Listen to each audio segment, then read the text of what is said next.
Welcome back to the channel, ladies and gentlemen. Today I'm showing off a little piece of boulder. Now this is not something that you see every day.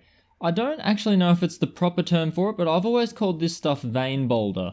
And you can see here, just jiggling it around a little bit, you've got all these little raised bumps of opal that are just trapped within the ironstone. You get a lot of these little wells. They're kind of like mini yaourt nut kind of looking wells.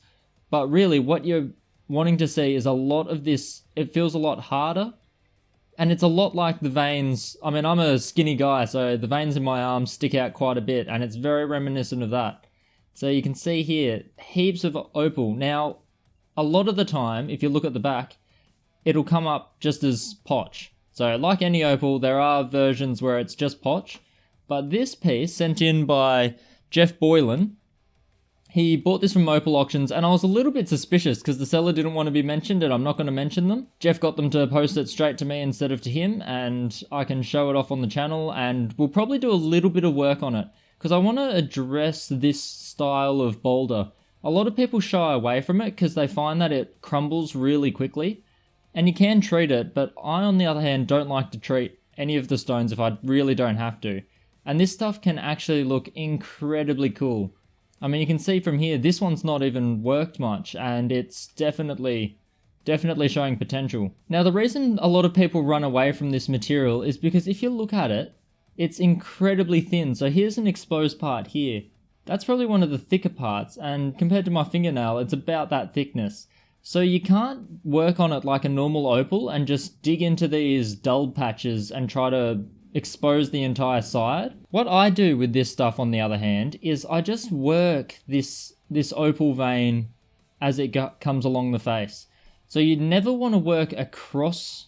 It's kind of like working across the grain with woodwork. You don't want to work across the grain because this stuff will just chip and shatter, and you'll end up with just lots of colorful chips that look cool, but it's not anywhere near as cool as this entire piece intact dancing like it is now.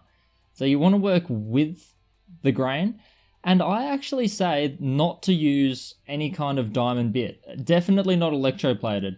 Electroplated bits are very aggressive, and even something like my sintered burr kit, and I'll just get out this one. So the 600 is, I mean, it looks pretty smooth. You can see the areas where it's actually quite smooth and shiny. It's not a hell of a lot of diamond, and they're not huge chunks of diamond either.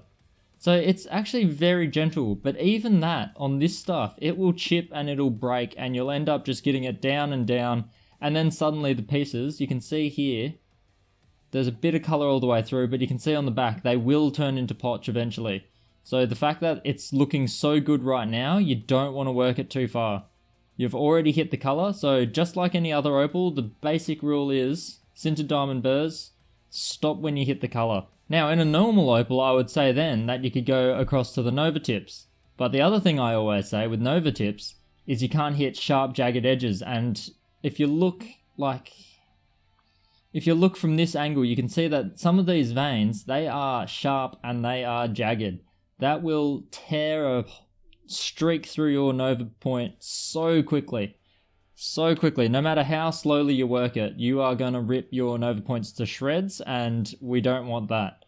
So I actually say, go back to the caveman style, and this is actually really good to tackle with a bit of sandpaper. When I work these pieces, I just wrap the sandpaper around my finger, and I will literally just rub along the veins. So use something like I wouldn't go any lower than maybe 220, 240. If you go too low, then you'll start getting chips, and you don't want the chips. You really want to work this pretty fine from the get-go. So even 240 is pretty aggressive. And you just want to just run your finger along until you start exposing it like this. So you can see here that this one's actually been exposed quite well. But I reckon this one here will show a bit of color, so you just really want to rub along. Rub along, rub along, rub along. I once tried to glue sandpaper to the fingertips of some gloves, but it didn't work out so well. So I just hold it on either side with thumb and other finger, and just use the index finger and just scrub across the surfaces. You don't need to worry too much about the inside.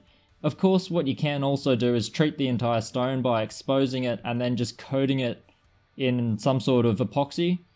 Like a liquid glass is pretty popular. But like I said, I like to keep it natural, and I think it looks cool. I mean, this is it underwater, so if I take it out and give it a dry, you'll see what it looks like dry. So I've given it a pat dry, and you can see that even non-polished, this is fairly rough, non-polished, it is still showing quite a bit of colour.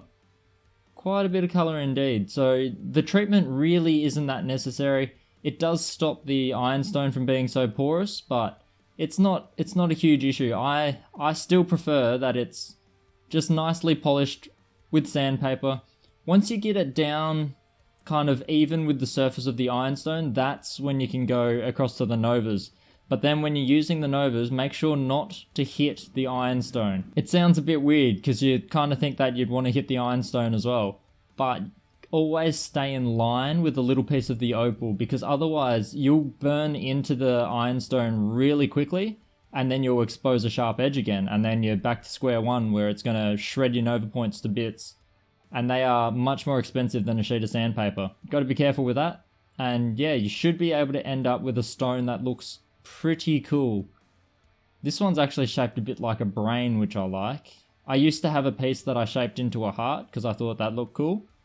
And it actually had less veins than this. This is probably one of the nicer pieces that I've seen. So once scrubbed up a little bit to expose some more of these dull areas over here, like especially small ones like this that haven't been exposed yet, I think this thing will look amazing. Thanks a lot to Jeff for purchasing this off Opal Auctions and sending it over, getting them to send it over. It is incredible material, and I wish I could get a whole heap of it, because I think this stuff could go really well with carving. You've just got to deal with the fragile nature of the opal and also the softness of the ironstone. It's typically never the really hard stuff. It's typically the sandier material. So it must be the area that it comes from. The earth must be a bit of the softer ironstone. It's not your rock solid doublet backing material style stuff. This is more of your Winton fairy opal kind of material. But I think this stuff looks way cooler than fairy opal. So yeah, hopefully that's exposed you guys to a type of stone you haven't seen too much. I'm actually not sure if it's called vane opal, but I always call it Boulder vane opal, because you can see here, especially when it's red, red is the winning color. Especially when it's red, it really does look like blood veins running through an ironstone. It's it's really cool underrated material. Just hard to work, but once you get used to it, it's incredibly satisfying to work, and you'll be very happy that you've spent some time on it. So I might spend a little bit of time on this one for Jeff, and we'll see if it scrubs up. I don't know about the shape. The shape is actually kind of cool. You know what? We'll just expose the opal and see what it says. If there's too many good areas, I can't really trim that down. It's a really cool stone, and I like to keep things like this intact because it's quite a nice specimen. Like always, we'll play around with it and see how it goes. Definitely, if you don't have any in your collection, go hunt some down. I wish I could share the seller. I'm not sure why they want to remain fairly private if they're on Opal Auctions, but they've got some good material, and I myself do know who they are, and I'll be browsing their store to find some more. So don't bid on any of it if it's on an auction, because I'm probably trying to aim for it. I'll see you guys in the next one, where we'll be working some more opal.